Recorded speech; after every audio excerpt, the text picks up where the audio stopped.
right to the racks. Then I make that shit back. Run up on me, get shot in the back. It's James here, building for the subscribe to the channel, man. Back another day. Today we have Pops. Today we have something a little different, right? We got another prison story. We always cover a lot of prison stories, right? Yeah, a lot of prison stories. Soldiers of Aryan culture. Utah's most. You ever heard of that? Never heard of it. Utah's most British. Utah's most brutal prison gang, updated with new footage and pictures. Well, this is very interesting because we've covered the Mexican culture.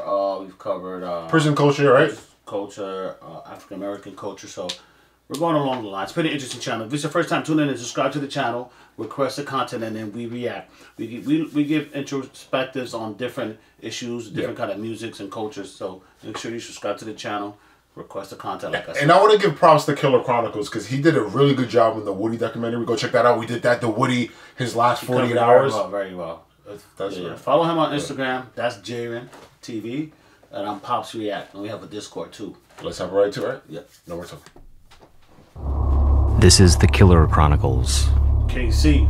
It was November 28th, 2007, and a Texas federal prison complex known as FCC Beaumont was in shambles. A building had flooded. The guards were short-staffed. Someone had been pulling fire alarms throughout the day. Yo, and by the early afternoon... That's OD. That's OD. Like, imagine pulling the fire alarm all day. Like, yeah. Because you can't evacuate. How does that even work? Oh, I just thought about it. Where do the prisoners go if there's a fire in the prison? They don't have fire drills because then they'll all escape. Imagine, what happens, y'all? Imagine if a prison had a fire drill. All the jailbirds, let us know the comments. Please. Someone had been pulling fire alarms throughout the day. And by the early afternoon, inmates had been involved in a physical altercation, further distracting the already overburdened COs. Actual footage. FCC Beaumont was a violent place. A trio of prisons that collectively held 7,000 inmates, including maximum security prisoners. Wow. It had seen several homicides in recent years. Guards also had a reputation for committing flagrant misdeeds, like deliberately setting off cage match gladiator fights between prisoners for their own amusement. I mean, I would do that. That seems fun, right? You bet on them. Yeah, you go to jail. Do that shit. I'm playing. I mean, I'm not going to become a CO anyway, but I'm just saying. I would probably do that if I was a CO, right, Pops? Yeah. You would indulge? Hell no, I'm not going to jail. That's some Fed shit, bro. Cage match gladiator fights between prisoners for their own amusement. Typically, the violence was limited to fights among inmates. This day would be a major exception. Oh, shit. It all started around 2:50 p.m. when 3 guards were escorting inmates Mark Isaac Snar and Edgar Baltazar Garcia back to their cells from recreational cages in the Segregated Housing Unit, or SHU. The escort itself was a violation of protocol, as both inmates were supposed to be accompanied by 3 guards apiece due to their long history of violence behind bars. But when Snar told the guards that he had to use the bathroom, they decided to move both inmates at once with half the required staff. During the walk back, Snar and Garcia slipped their handcuffs almost in unison, using contraband lockpicks, and pulled out 2 sharp metal shanks. Corrections Officer Dwight Baloney believed Snar was about to attack Garcia and bravely tried to shield the inmate with his own body, only to find himself being stabbed by both men in his front and back. They hit him with their knives 20 times, yelling at him to give up his cell keys as he desperately tried to fight them off. During the struggle, 2 other guards, Josh McQueen and Edwin Levine, turned tail and ran for the large steel range door, leaving their colleague behind. Baloney was able to make like, oh, I'm not trying to get killed? Yeah, but you're in a jail. Like, where are you going? They were trying to get out. That's what it was. No, but he's talking about the other 2 COs, I think. Oh, they dipped it? They dipped on the other CO. Wow. That's why it should be, like, regulation. You should be a certain size and height, and people don't want to hear that, though. That's why you have mismatch COs and shit. Yeah, or like, prisoner to the CO. Like, well, there's never enough staff. So when they say understaffed, COs are always understaffed. There's not a lot of COs during the shift. Nobody wants that job in general. But a lot of people take it. It's a good job generally, but in general, I wouldn't want to take it. Yeah. Wow. And for the large steel range door, leaving their colleague behind. Yeah, their colleague. Baloney was able to make his way out to the door as well, and all 5 men converged there. Bologna escaped, badly wounded, but Snar and Garcia got a hold of McQueen and turned their knives on him. They knocked him down and stabbed him repeatedly, then pulled his keys loose from his tool belt. What a job. It was then that Snar and Garcia headed for their real target, another inmate named Gabriel Roan. As they walked down... So it's 2 things. Number 1, this is what a job that is to have. You go and you could die on some collateral damage shit. And the worst part is, like, these dudes, bro, like, they should get, like, the death penalty for doing some shit I like think that. they already had it. I don't care. They wildin'. They got the cop first, right? The COs, 2 of them. And now they got the keys, and now they're going after another prisoner. This is some juicy stuff. Let it play. No. On the range, Garcia waved his shank and taunted inmates who were locked away in their cells. They arrived at Roan's cell, unlocked his door, and swung it open.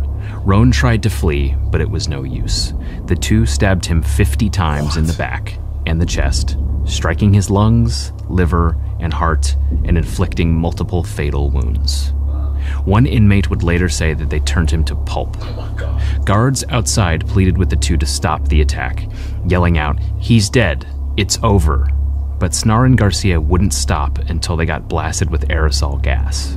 They gave up their weapons, surrendered, and later apologized for stabbing McQueen and Bologna, telling investigators that it wasn't supposed to go down like that. The entire incident lasted just 3 minutes. By the time the court process was over, Snar and Garcia had been sentenced to death. Yeah, like, yeah. Wow. I'm not even surprised. I'm not shocked. Wow. That has to happen. What are y'all doing? Y'all just, like, menaces in the jail. Fuck society. Menaces within the menaces. Yeah, y'all menaces. You're the menaces of the menaces. Word.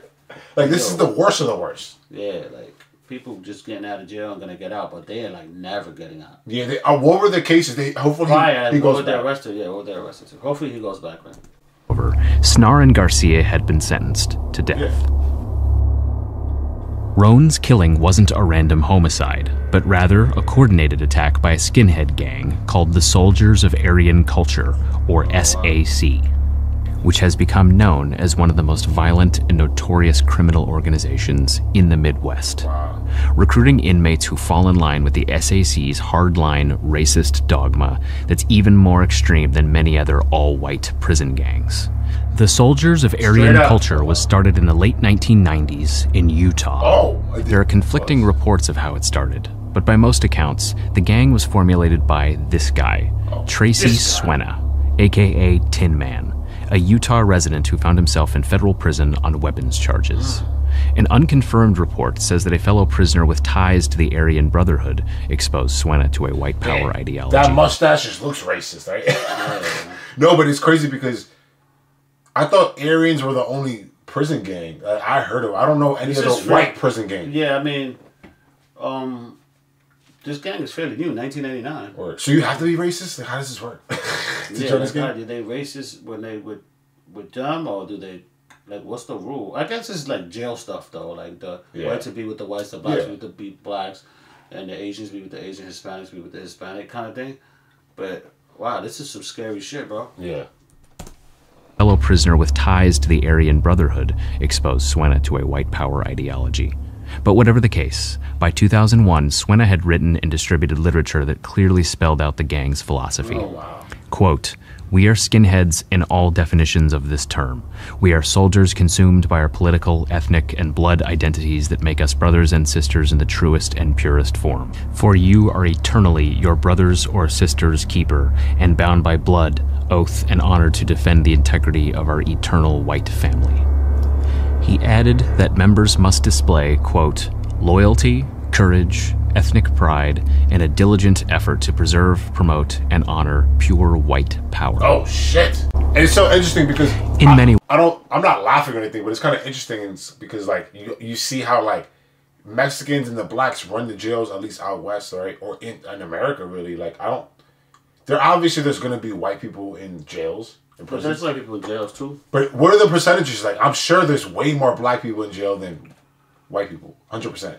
I don't know. That's a good question. I know disproportionately blacks are in jail to be smart. I mean, African Americans probably like 9% of the American population, 10%. But they do. I heard it's a lot. It's a lot of crime because it's Yeah, It's just poor I neighborhood. think they do 70% of the crime. That's what they No, say. allegedly. Allegedly, that. I know. Allegedly, but anybody can say any number. Like, how do we know? Yeah, how do you know? Because it varies from state to state and situation to situation. Promote and honor pure white power.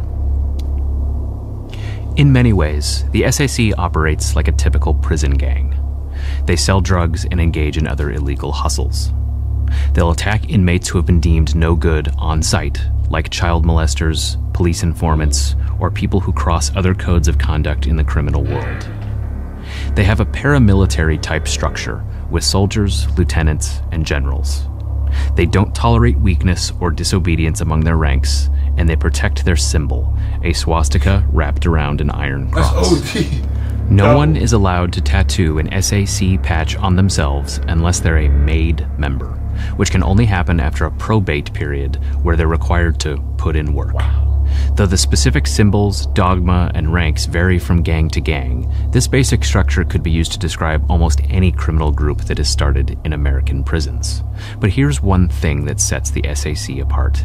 The gang has been suspected of at least one domestic terror plot. Oh, shit. In May 2002, police in Ogden, Utah claimed that they thwarted plans by the SAC and another skinhead gang, Silent Aryan Warriors, to mail pipe bombs to Jewish athletes before the Winter Olympics. What? Had this alleged plot gone through, it is hard to imagine the fallout that would have followed in an already paranoid, post-9/11 America that was already pouring billions of dollars towards fighting terrorism overseas. Yeah, like, that would have been wow. If that would have happened, that would have been crazy. But they're not going to let that happen. You know what I'm saying? It's just not going to happen. Well, things are being monitored now. Yeah, Like, like you it's- can't talk on the phone. You can't say anything. You say certain words, get triggered, and someone's listening. Especially after 9/11, like, they were probably aware that the security had to go The up. Freedom of Information Act changed everything in this country post 9/11. Yeah, like TSA. Yeah. Go on and on. All your information is essentially all your information is public, and when the government goes in, they'll go in when they need to. Already pouring billions of dollars towards fighting terrorism overseas. In 2003, the SAC made national headlines when federal prosecutors in Utah indicted a dozen members, including Suena, on racketeering charges. Rico.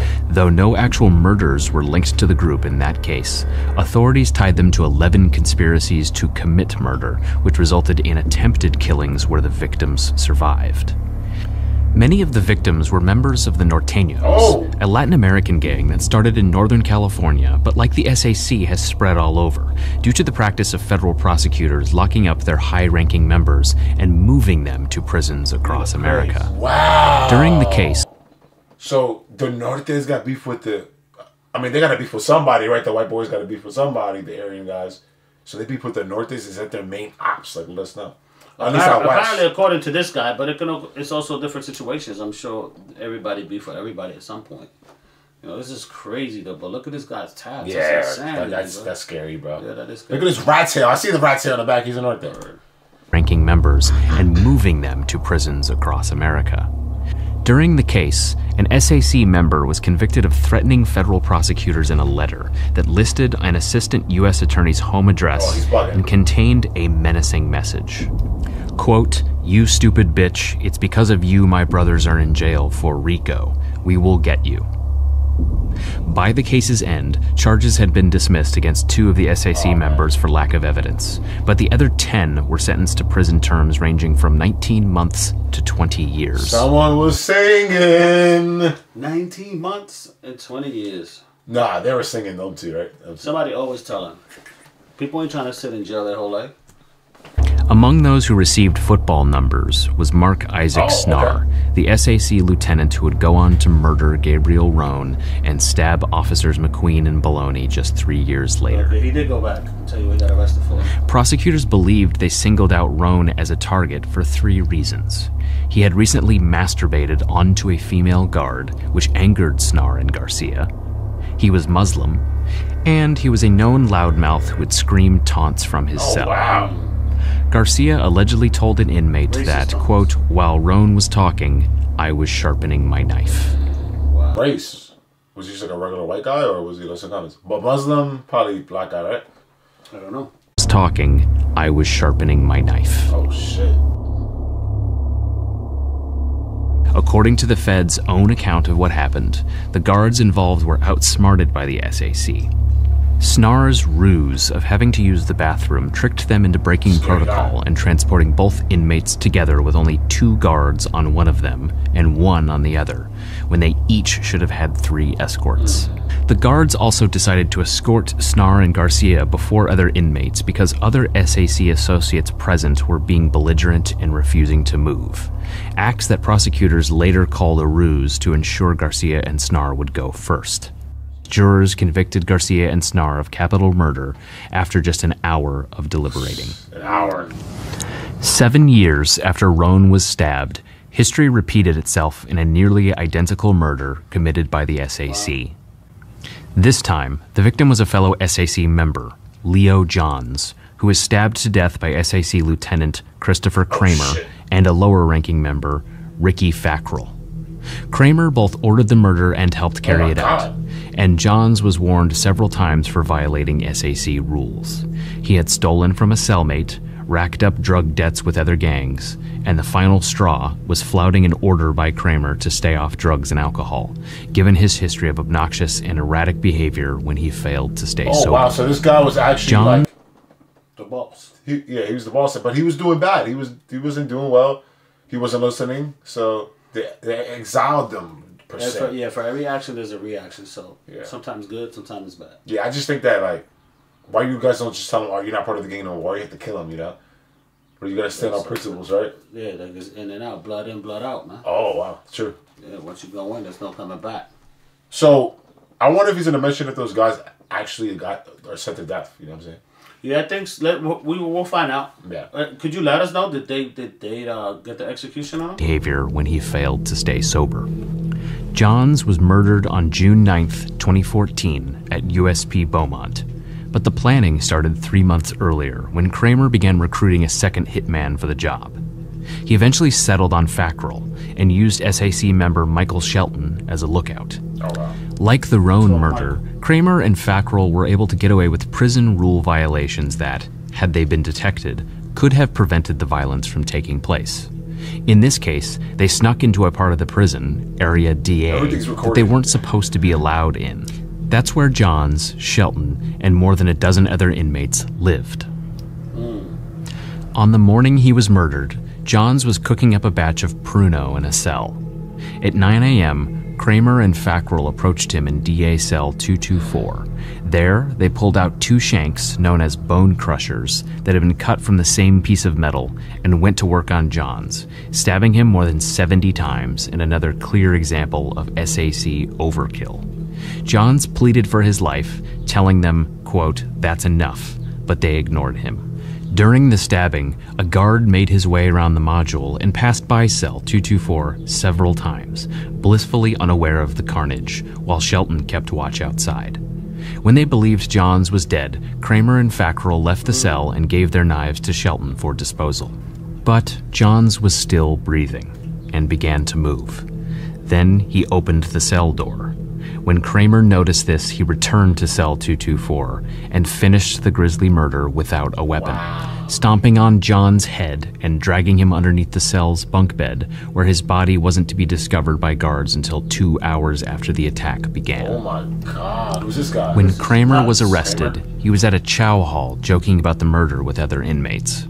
He tried to claim the attack was self-defense, pointing to a cut on his elbow he said was caused by Johns. Yo, wow, In reality- Hello Chronicles is very good. He got all this. He got a scary guy photo. Yeah. He is a- And this is all like public information. No, yeah. He just dug it up. He dug it up. Yeah, he really researched. Good job by you, sir. Pointing to a cut on his elbow he said was caused Yeah, by this guy's Johns. crazy. Bravo. In reality, Fackrell accidentally stabbed Kramer, and the two laughed about the, quote, friendly fire afterwards, shit. with Kramer going so far as to boast that the cut would, quote, save my life. As it turned out, Kramer and Fackrell would both be convicted and sentenced to death 4 years later, after 9 other prisoners, including former SAC members, agreed to testify on behalf of the prosecution. They're telling people. But 3 months after Johns was murdered, Fackrell would kill again, in the same prison and in concert with another member of the SAC. In September 2014, Fackrell and SAC member Eric Rekkonen were placed in an SHU recreational cage with a third inmate, Ronald Earl Griffith Jr., who was there serving a 51-month term for domestic violence on the federal Isabella Reservation for the Saginaw Chippewa Native American tribe. Rekkonen punched and kicked Griffith, knocking him down, while Fackrell stomped on his head numerous times. Griffith sustained brain injuries so serious that he was knocked into a coma and never recovered. Oh, yeah. He died 5 months later in February 2015 of complications from the beating. So they were like, yeah, you hitting women or whatever because of the DV case. So they're like, we're gonna get you. Once they read his paperwork, I mean, jail is rough, man.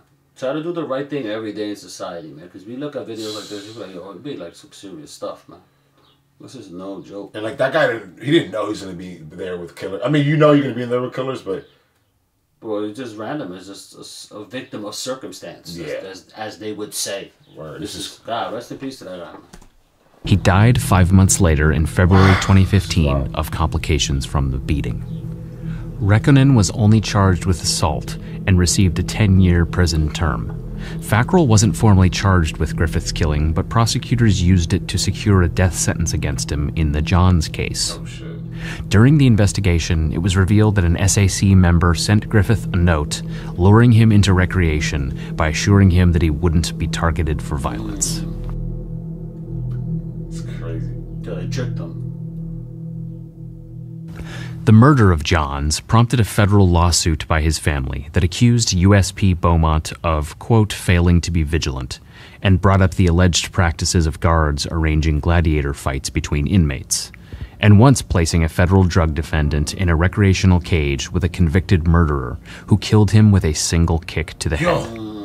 The suit was settled out of court within months of being filed, but it's noticeable that in their defense of the lawsuit and in the prosecution of Kramer and Fackrell, the feds took completely opposite positions. Federal prosecutors told a sympathetic story to the jury about how Johns was killed because, quote, his only crime was being an addict, and that he was essentially preyed upon by vicious gang-affiliated killers. In the civil courthouse, however, attorneys representing the United States said in court documents, quote, inmate Leo Johns was responsible for his death on June 9, 2014, due to his actions and interactions with the SAC gang prior to the homicide at USP Beaumont, essentially blaming Johns for jumping in front of his killer's knives. Flip-flop. One said, yeah, that he looked for it, and the other one said he was an innocent guy who was on drugs. But that's both government views. Nah, you gotta show this to people, like to beyond scared straight kids, right? Yeah, scare these little kids to do the right thing, man. They're doing crime, man. It's no good doing time. Yeah, I'm 16 and I'm scared, right? Yeah, and I'm 67. Beaumont, essentially blaming Johns for jumping in front of his killer's knives 70 times. Right? That makes sense. The stories behind these murders reveal not just plots by a gang that carries out violence with cunning precision, but failures with... This is Utah's most brutal gang, but this is all in Texas. Beaumont, Texas. Yeah, well, it's federal. It's the gang probably started out of Utah. Utah, yeah. But they're spread out through federal, man. The government fucked up because what they did was they start breaking up the gangs and they spread them out. And what they did was they create the chapter. They make the chapter bigger because they get members, because they got the backing. So if a guy lands on a brand new jail yard, he can start his gang because he's got backing. That's wild. And also, you would think that wouldn't be the case if you spread them out. But what's the scariest prisons? Like, is it in Texas or California? Like, I think the Colorado Max prison is sick. You only come outside 1 hour a day. You locked up 23 hours a day. But what's the most dangerous though? That's the most safe. I don't know. Yeah. You gotta let us know in the comments. We gotta know. Reveal not just plots by a gang that carries out violence with cunning precision, but failures within the federal prison system that ultimately placed the victims in harm's way. Evidence showed that in John's murder, Kramer and Fackrell waited until a particular guard was on the module, knowing that he was more unobservant than his colleagues. And in Roan's case, the murder would not have been possible but for several policy violations.